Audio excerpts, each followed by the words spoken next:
Can we use game theory to study the endgame at chess? This is part of a student project that I assigned in my Game Theory 370 class. Clint Rowe had this as his final project. He's given permission for me to share this with you. I know you're going to be impressed with his analysis and the way he breaks things down. Let's hear from Clint. Greetings, everyone. My name is Clint Rowe, and I'll be using game theory to conduct an endgame chess analysis on the infamous scenario of queen versus rook. So to start off, a brief introduction to chess. The objective in chess is to checkmate the opponent's king, meaning that the king is put in a position where any legal move will lead to the king being captured.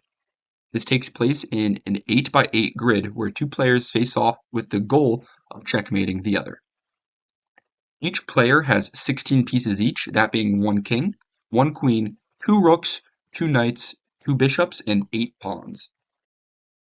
So what is the piece movement of these pieces? Well, the king can move one square in any direction, and the queen can move in any direction, but in any number of squares. The rook can move horizontally or vertically any number of squares, so in a T pattern, and the bishop can move diagonally any number of squares, so in an X pattern.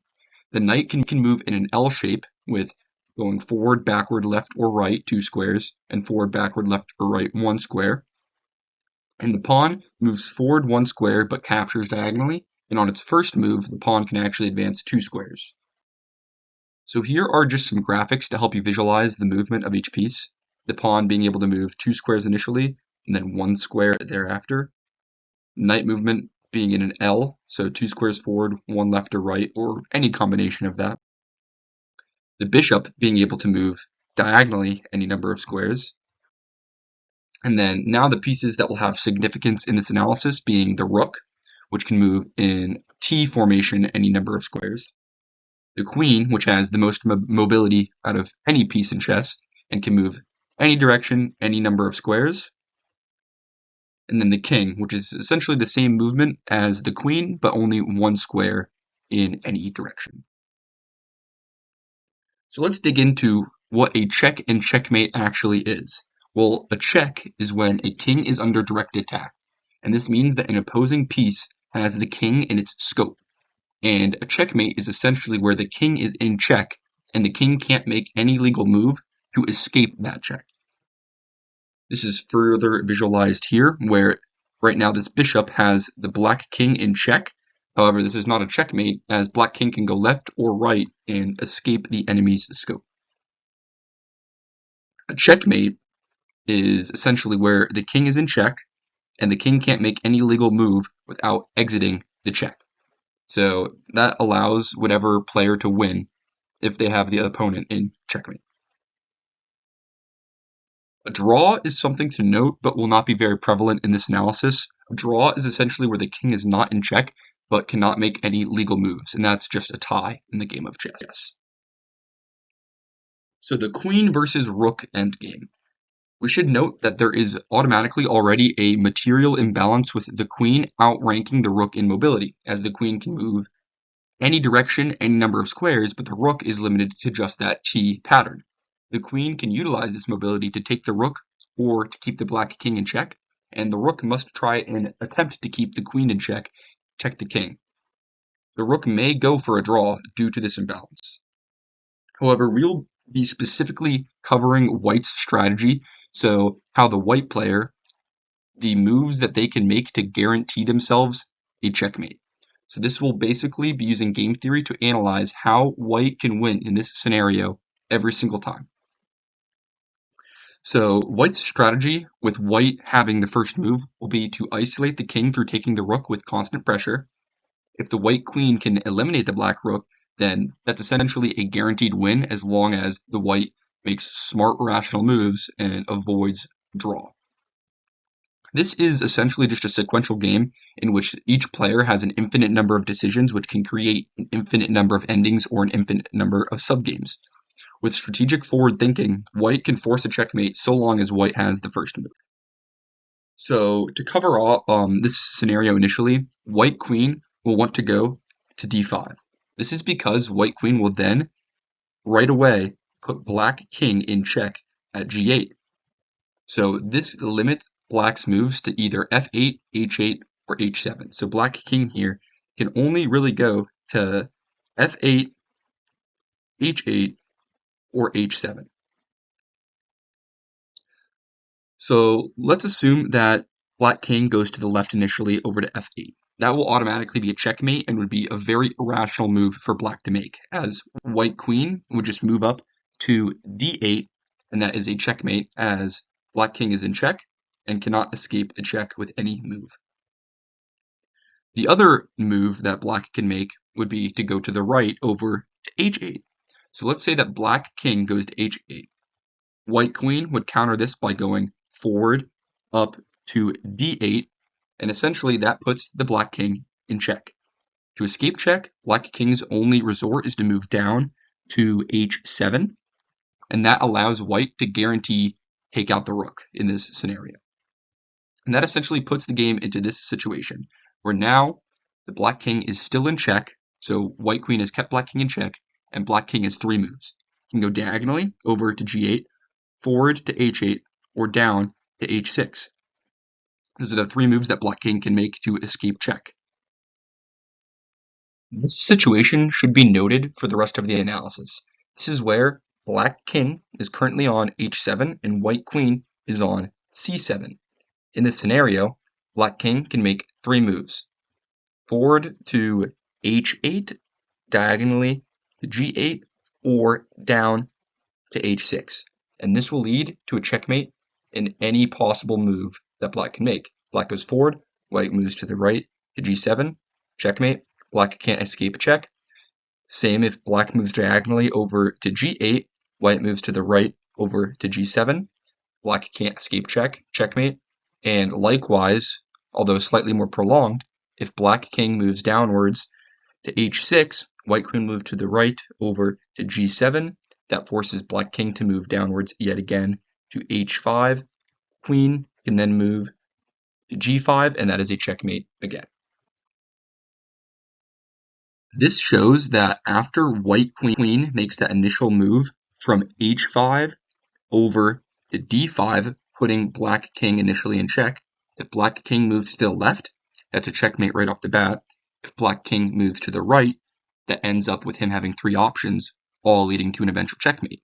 So that means that black king's only last viable option as a first counter move to white queen moving to d5 is going to be for black king to go diagonally down to h7.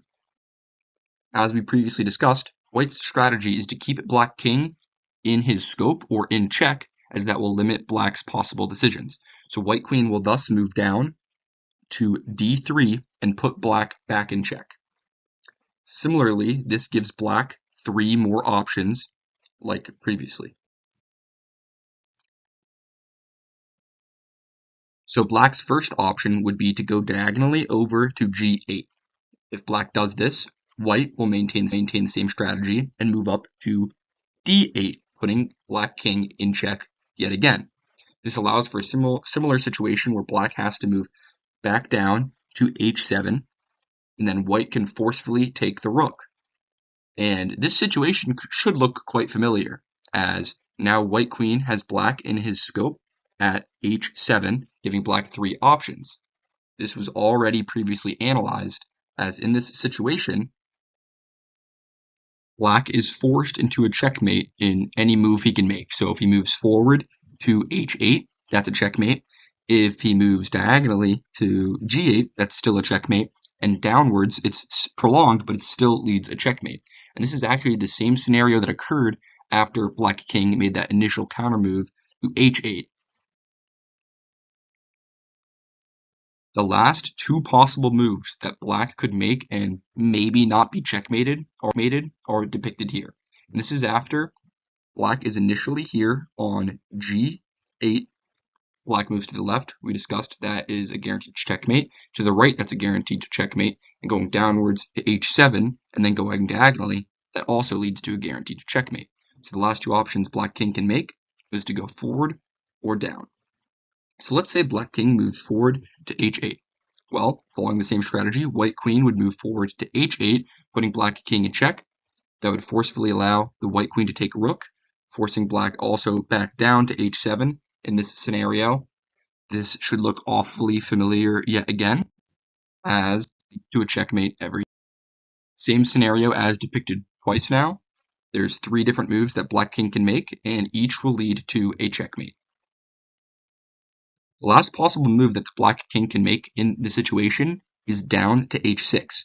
And in that scenario, white queen moves over to the right to h3, and that is a checkmate.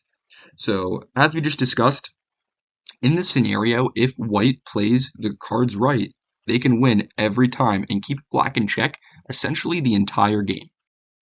So to recap this scenario, white can always win with that first move of white queen to d5. This puts black in check right off the bat and gives black king essentially 3 initial strategies of going f8, h8, or h7. If white follows that previously depicted analysis, all of these will end in a white victory. Black can only win when white plays irrationally in this specific endgame. Any other decision or variable changed can offset the entire course of this match, as most chess games are under a time pressure, which makes this strategic forward thinking much more difficult.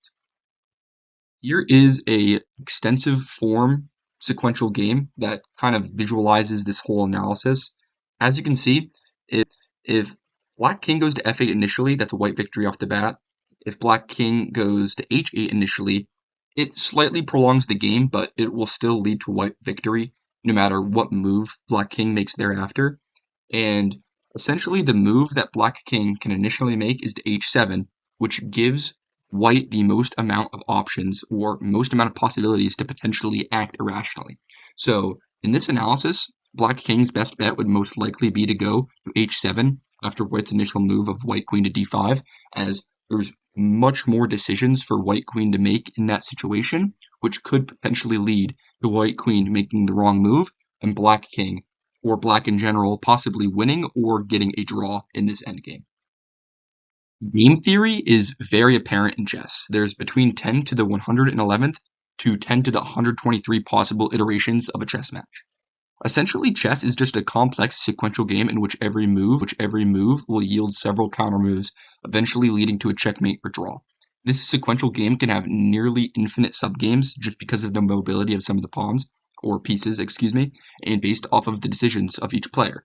This analysis depicts the decisions made by white at each subgame to lead to the quickest guaranteed checkmate based off of any of black's potential countermoves. Overall, there are many other iterations of how this game could have played out. In the initial scenario, white could have made 25 different moves rather than queen to d5, and this spawns hundreds of different subgames and branches stemming from those subgames. Chess is essentially the epitome of a sequential game and depicts one of the most complex, extensive games. Thank you.